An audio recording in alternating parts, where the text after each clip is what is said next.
Vaccinazioni obbligatorie, vertice tra ULSS, ufficio scolastico e FISM, ultimatum alle famiglie, in partenza lettere con giorno e ora del vaccino, o si mettono in regola o i bimbi non potranno essere ammessi a scuola. La Procura di Udine ha chiuso l'indagine su Emanuela Petrillo, l'assistente socio-sanitaria accusata di non aver effettuato i vaccini su migliaia di bimbi in Friuli e nella Marca. Si profila il processo. Nuovo governo sempre più vicino, un accordo Lega Movimento 5 Stelle con l'incognita Forza Italia, e dalla Marca l'appello degli azzurri compatti sulla coalizione di centrodestra che deve restare unita. Si sono allacciati abusivamente all'energia elettrica rubando 10.000 euro di corrente 4 nomadi della stessa famiglia denunciati dai carabinieri. Un consigliere comunale contro la burocrazia, questa è la richiesta più presente nel sondaggio online del candidato del centrodestra alle comunali Mario Conte. La Giunta Manildo approva 2 iniziative sociali, via libera alla carta famiglia con sconti per le famiglie numerose e trasporto gratis per anziani e disabili. Le salmerie di Vittorio Veneto in partenza per Trento per la 91esima adunata delle Penne Nere. Sfileranno anche i 5 muli del reparto, non ci sarà invece l'ultimo mulo alpino, il Roso, che con i suoi 39 anni non può affrontare questa esperienza. Buonasera, ben ritrovati con l'edizione trevigiana dei nostri telegiornali. In apertura torniamo a parlare dell'obbligo vaccinale, perché questo pomeriggio c'è stato un vertice tra ULSS 2, ufficio scolastico provinciale e FISM per definire una linea comune, ed è arrivato un vero e proprio ultimatum per le famiglie inadempienti. Sentiamo. Una sorta di ultimatum, una lettera che partirà dall'ULSS 2 per convincere i bimbi che ancora non sono stati vaccinati a mettersi in regola. È questa in sostanza la decisione comune presa questo pomeriggio in un vertice azienda sanitaria e scuola. Lettere che partiranno nelle prossime settimane. Attualmente l'ULSS ha ricevuto dalla scuola 2 tipologie di documenti relativi ai bimbi non vaccinati. Alcuni bambini che hanno documentato o l'esecuzione di vaccinazioni in altra sede o la presenza di uno stato immunitario già in essere derivante da un esame del sangue, o una certificazione del medico che raccomanda l'esonero per determinate motivazioni sanitarie, o un appuntamento già preso in qualche contesto, magari anche in ambito privato, per l'esecuzione delle vaccinazioni. Tutti questi documenti hanno un chiaro contenuto tecnico che richiede da parte dell'ULSS una valutazione. Poi l'elenco dei piccoli che ancora non hanno presentato invece alcuna documentazione. In questo caso provvederemo ad un'ulteriore convocazione, fissando un giorno preciso in cui questi bambini saranno chiamati per avviare il ciclo vaccinale o per completarlo se rimane da completare. Una linea comune che era attesa soprattutto dai dirigenti scolastici. È una necessità avvertita dall'ULSS come anche dalle scuole, in particolare dai dirigenti scolastici, che erano ancora in attesa di capire come comportarsi, soprattutto per quelle situazioni un po' più complicate, cioè che comportavano poi l'espulsione dei bambini dalle scuole dell'infanzia, e quindi abbiamo ritenuto opportuno questo incontro per definire una linea comune. La zona dove c'è la percentuale maggiore di bimbi non vaccinati è la Pedemontana. Inoltre, fra i piccoli e le materne paritarie, 2 sono stati già raggiunti dalla notifica di sospensione. È legittimo però che un gestore decida anche di procedere con la sospensione, perché è legittimo, cioè l'invito che verrà fatto da ULSS e da ufficio scolastico non è un invito vincolante, perché l'invito non può andare sopra la legge, ecco. Però permette alle scuole di gestire con un po' più di serenità la situazione. In altri casi sono stati gli stessi genitori che non hanno presentato alcuna documentazione a decidere di non portare i bimbi a scuola. Ora bisognerà attendere la fatidica lettera e il provvedimento dopo la decisione finale delle famiglie. Ed ora il caso di Emanuela Petrillo, l'assistente socio-sanitaria accusata di aver finto di vaccinare migliaia di bambini tra Treviso ed il Friuli. La Procura di Udine ha chiuso l'indagine. Peculato, omissione dati d'ufficio e falsità ideologica per aver finto di effettuare le vaccinazioni su migliaia di bambini, prima nel distretto sanitario di Codroipo, poi in provincia di Udine, poi all'ULSS 2 di Treviso. La Procura di Udine ha chiuso l'indagine per Emanuela Petrillo, l'assistente socio-sanitaria finita nella bufera per le presunte false vaccinazioni. Si profila il processo. Aspettiamo l'udienza preliminare, ha commentato il legale della donna Paolo Salandin, che nel frattempo depositerà un'istanza per incompatibilità ambientale tribunale, chiedendo quindi lo spostamento del processo in una sede più serena, quindi probabilmente fuori dalle due regioni, Veneto e Friuli, coinvolte nella vicenda. In una sede che non è stata oggetto di queste migliaia di vaccinazioni, quindi migliaia di persone che hanno fatto pressione, fanno pressione, possono fare pressione su un processo del genere. Quindi noi chiediamo una sede neutrale dove sostanzialmente la Petrillo non ha operato, in modo che ci sia serenità poi di giudizio. Gli esiti delle analisi effettuate dai periti del Tribunale di Udine hanno confermato le accuse nei confronti dell'assistente sociosanitaria trevigiana, visto che dei bimbi vaccinati da Emanuela Petrillo solo una minima parte, dal 10 al 15,5%, risulta effettivamente immune. Soddisfazione da parte di Fabio Crea, legale dell'ULSS 2 della Marca trevigiana, che ritiene infondata la richiesta di spostare il processo a Bologna per incompatibilità. Non mi pare che ci sia stato fino ad oggi sul territorio di Udine un atteggiamento anche da parte della stampa tale da condizionare la serenità o l'imparzialità di giudizio. Cosa dovremmo dire allora per quanto riguarda i processi per esempio di Veneto Banca o di Banca Popolare di Vicenza, dove sicuramente le persone offese sono un numero notevolmente maggiore e sicuramente i danni sono stati sicuramente maggiori rispetto a quelli che si paventano in questo procedimento penale. Ancora un incidente sul lavoro nella Marca. Questa mattina intorno alle 8:30 un operaio di 39 anni di Santa Lucia di Piave è caduto all'interno di una ditta di trasporti di Cimadolmo. L'operaio ha riportato un politrauma ed è stato trasportato con l'elicottero all'ospedale Cafoncello di Treviso. L'uomo non sarebbe in pericolo di vita. Ed ora la pagina politica, con l'accelerazione dell'ultimo minuto verso la creazione di un nuovo governo. Dopo l'incontro tra il leader del Movimento 5 Stelle Luigi Di Maio ed il leghista Matteo Salvini, la richiesta al capo dello Stato Mattarella affinché conceda altre 24 ore per approfondire le trattative e vedere se sia possibile la nascita di un nuovo governo politico. Proroga concessa dal Colle, segnali di un accordo vicino, anche se resta l'incognita di Forza Italia e non mancano i riflessi di Roma sulla Marca. Dal coordinatore di Forza Italia la massima tranquillità sull'alleanza che secondo alcuni sondaggi a Treviso darebbe il candidato del centrodestra con un vantaggio addirittura da vittoria al primo turno. Sentiamo. Lo abbiamo già dimostrato negli accordi che dovevano, secondo qualcuno, dividere il centrodestra anche in provincia di Treviso. Abbiamo dimostrato che nel capoluogo gli accordi erano saldi. Vuoi vedere che la coerenza di Treviso fa scuola a Roma? Tutti uniti per raggiungere un obiettivo comune, che nella Marca è governare il capoluogo della provincia e nella capitale dare un governo politico alla nazione. Di sicuro in questa prospettiva la richiesta di altre 24 ore da parte di Lega e Movimento 5 Stelle al Presidente della Repubblica e in contemporanea la riunione fiume dei parlamentari di Forza Italia. Trattative tra gli alleati di centrodestra con gli azzurri che a Roma si dovranno fidare dei leghisti, appoggiando esternamente un governo Carroccio 5 Stelle, confidando nella lunga serie di governi regionali e comunali dove l'alleanza non solo tiene ma è salda da tempo. Ecco perché Treviso è una delle carte di questa partita lunga 9 settimane e mezzo, dove si spera in un finale diverso rispetto a quello del film. Insomma, qui cerchiamo di gestirli noi le questioni amministrative locali e penso le stiamo gestendo bene. Nessun problema con la Lega, concentriamoci a correre perché abbiamo un appuntamento importante il 10 giugno e speriamo di chiuderla lì.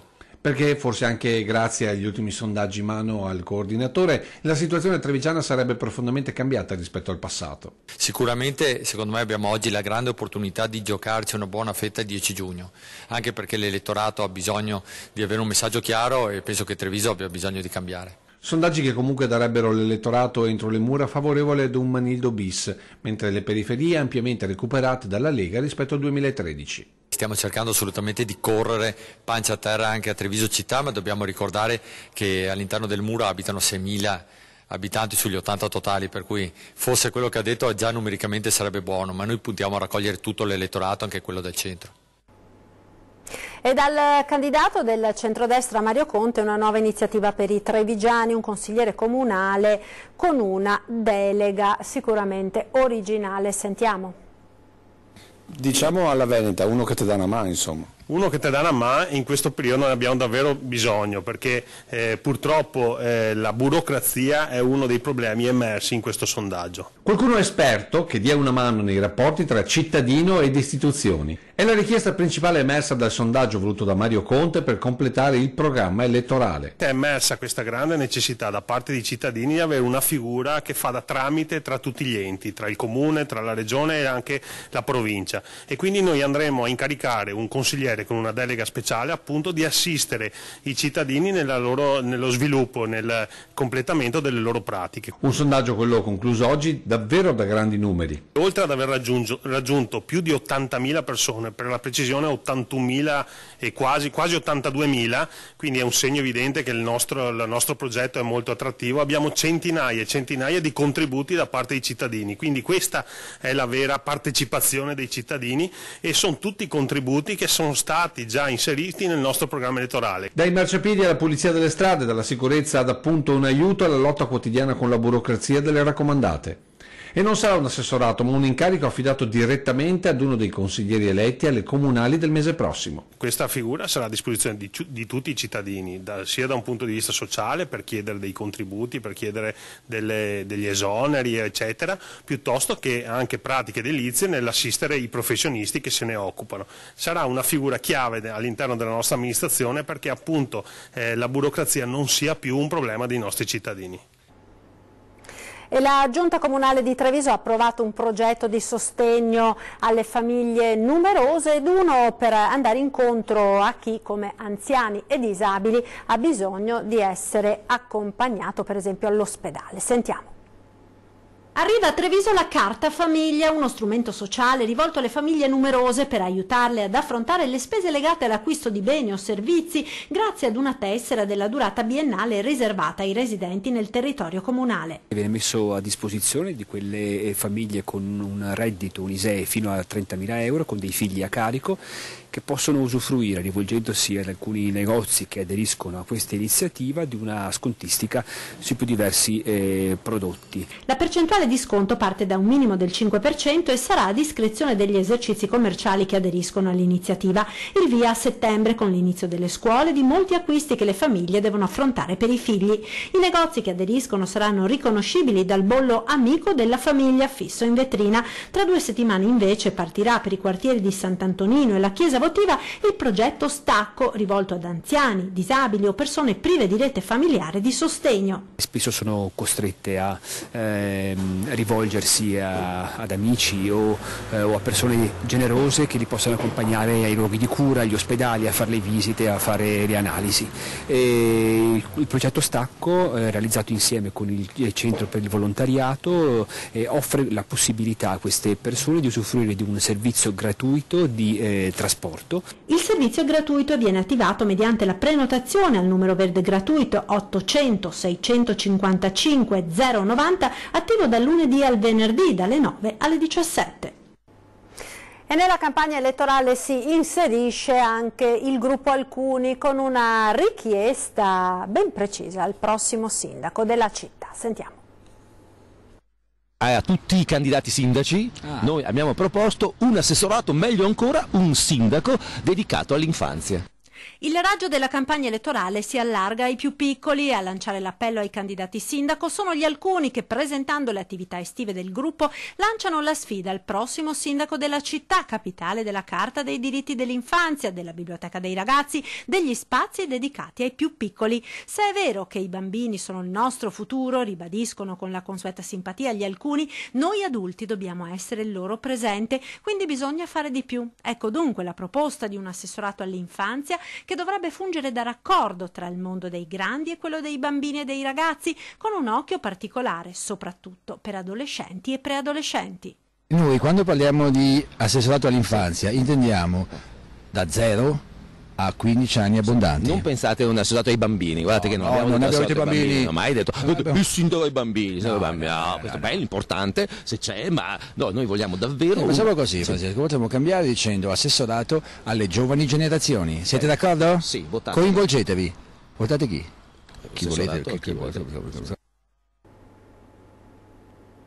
Si erano allacciati illecitamente alla rete elettrica, per questo i carabinieri di Strana hanno denunciato 4 persone di etnia rom che vivono in un'abitazione vicino all'aeroporto militare. Si tratta di una donna di 54 anni, un uomo di 58 e 2 ragazzi di 18 e 19 anni che, secondo quanto ricostruito dai militari e dall'Enel, dal 2012 si sarebbero allacciati alla rete elettrica in modo abusivo. Il reato contestato ai 4 è furto di energia elettrica. L'ammanco è stato quantificato in circa 12.000 euro. Ed ora parliamo di sicurezza stradale, perché in un auditorium della Piani gremito di giovani studenti è stato proiettato oggi il film Young Europe, il primo lungometraggio realizzato da una forza di polizia al mondo sulla sicurezza stradale. Girato in 4 paesi europei, Italia, Francia, Irlanda e Slovenia, racconta le storie di ragazzi accomunate dalla triste esperienza dell'incidente stradale che cambia per sempre le loro vite. Un film che vuol fare riflettere i giovani su come i comportamenti imprudenti, l'eccessiva spregiudicatezza o la scarsa valutazione delle circostanze sfocino troppo spesso in incidenti mortali. La proiezione si inserisce in un circuito di iniziative in tema di educazione stradale che ha visto la Polizia Stradale di Treviso moltiplicare la sua presenza nelle scuole della Marca. E noi ora ci fermiamo per qualche istante di pubblicità, linea alla regia. Restate con noi, a tra poco.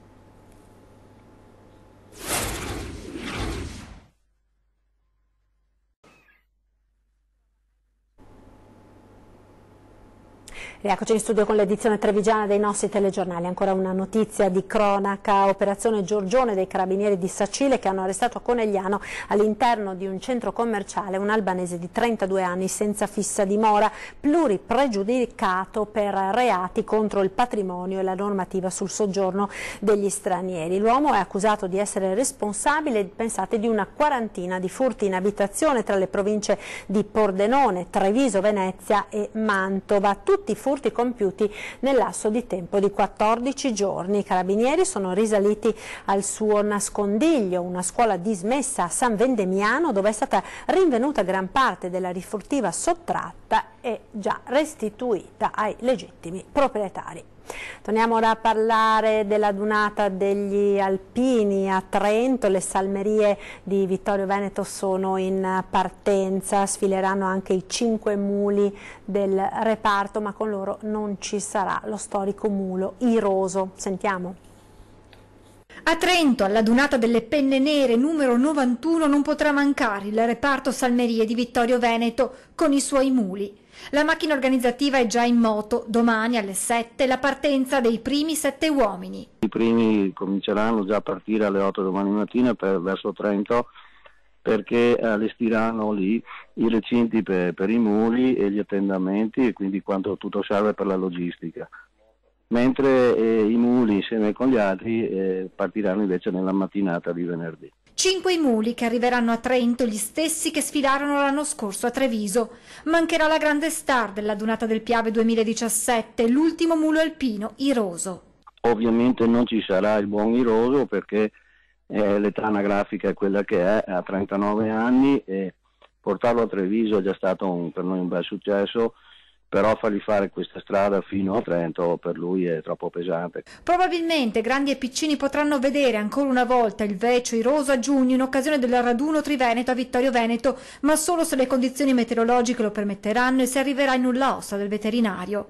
Intanto le salmerie si preparano alla dunata di Trento e allo sfilamento di domenica, ma venerdì saranno protagoniste di un altro momento. Alpini e muli cammineranno fino a Vilassano, paesino a 7 km da Trento, dove si esibirà il coro Anna di Vittorio e dove soprattutto il reparto vivrà un incontro emozionante. È un incontro inaspettato, nel senso che c'è giunta voce che c'era questa possibilità di far incontrare i muli a un reduce di Russia, trentino, che abita proprio nella zona in cui noi siamo accampati. Quindi abbiamo pensato di fare cosa gradita, andando verso la sua casa, la sua abitazione, e fermarsi proprio da lui.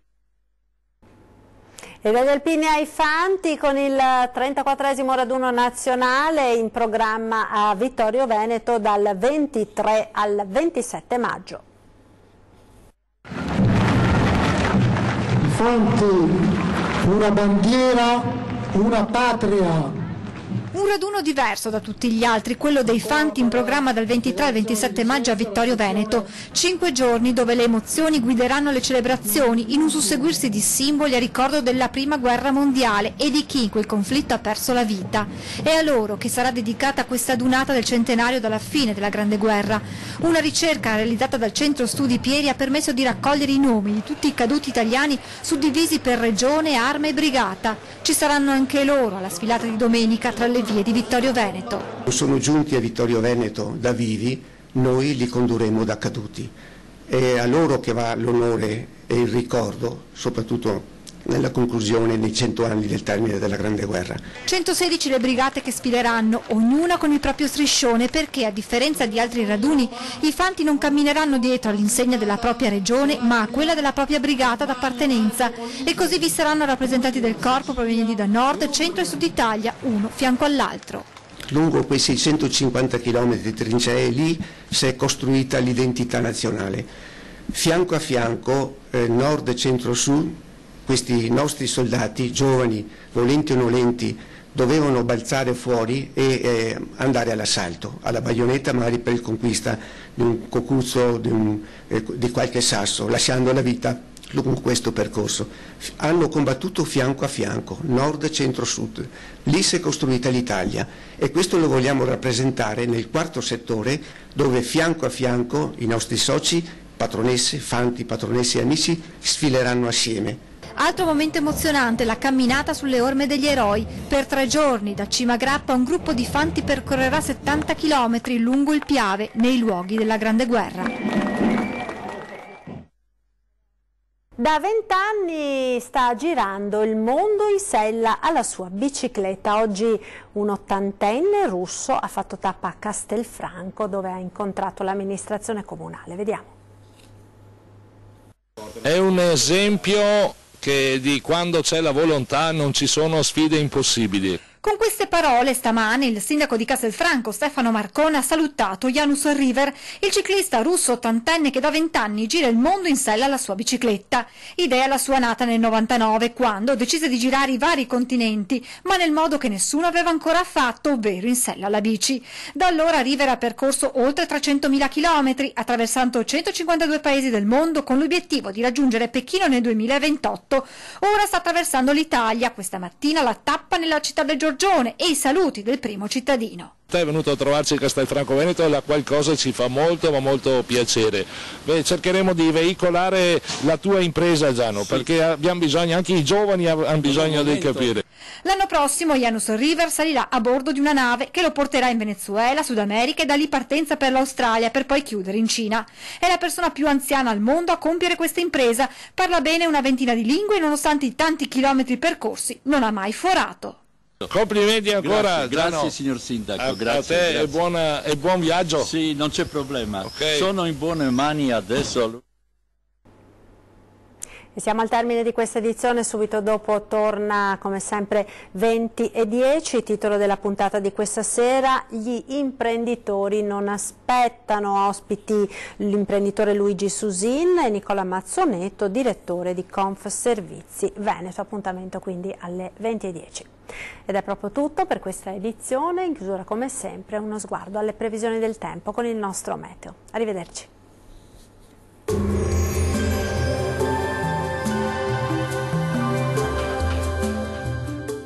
Tonus è il miglior negozio di calzature moda comoda. Qui troverete il più vasto assortimento di calzature Fratelli Tomasi. Eleganza e comodità, perché camminare è vivere.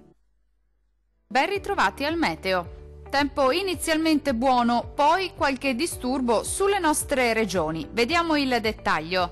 Sul Veneto bel tempo al mattino con ampio soleggiamento e con il cielo che si presenterà al massimo poco nuvoloso. Col passare delle ore più nubi sul Bellunese, anche con qualche piovasco associato, sempre buono altrove. Temperature in lieve aumento, minime comprese tra 12 e 17 gradi, valori massimi tra 21 e 25 gradi. Situazione del tutto simile sul Friuli Venezia Giulia, dove anche qui al mattino sarà soleggiato su tutti i settori. Dal pomeriggio qualche addensamento potrà verificarsi sui settori alpini in genere, anche con occasionali rovesci associati. Temperature minime tra 14 e 16 gradi, valori massimi compresi invece tra 22 e 25 gradi circa. Raggiungiamo infine il Trentino Alto Adige. Tanto sole nella prima parte della giornata, ma dal pomeriggio aumenteranno le nubi un po' ovunque sulla nostra regione, anche con qualche temporale a carattere sparso, più spazi soleggiati sui settori di confine. Temperature minime tra 12 e 13 gradi, valori massimi sui 25 gradi circa. Dal meteo di Antenna 3 per ora è tutto. Arrivederci al prossimo aggiornamento.